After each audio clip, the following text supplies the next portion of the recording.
big putting surfaces, aren't they? Probably some of the biggest greens in Asia, in the world here. They probably are. Certainly some of the biggest ones that have ever come out of our design office. You know, we engineered these greens, designed these greens to be this large so that they could handle the everyday traffic of a resort golf course, member golf course, as well as host a tournament venue like this and be ready to go as soon as the tournament's over. Yeah, I think that's a very valid point, that a course like this, and that's a great shot in from Fernandez Castaño, will have a lot of traffic.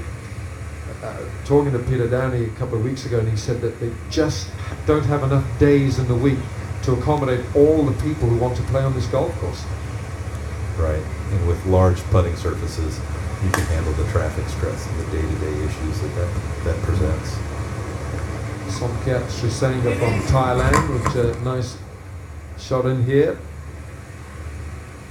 So the golf course for 2 days has soaked up an awful lot of rain, and it's handled it in the way that you've designed it, that with ease. Couldn't be happier with the way it's handled it. Just very impressed. And perhaps one of the things that isn't getting the credit that it should get is the engineering that's gone into the bunkers.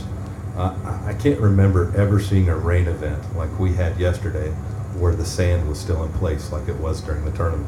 Usually it's a three-hour ordeal pushing sand back up, getting everything back in place. Sand didn't even move. We had it in. We have a product called Sand Mat that lays behind the sand. It keeps it in place for big weather events. Well, we can show you. Have a look at this now. A little bit of film trickery. There you go. Look at that, Andy. Look at that 18th green. Isn't that incredible? Look how much rain in the weather event that we encountered. Well, look at that. I mean, that all happened in minutes. And of course, the golfers were off the course in the sanctuary of the players' lounges. And within literally minutes, when it stopped raining, it was dry. It was quite incredible to see. And as you say, the bunkers were playable as well.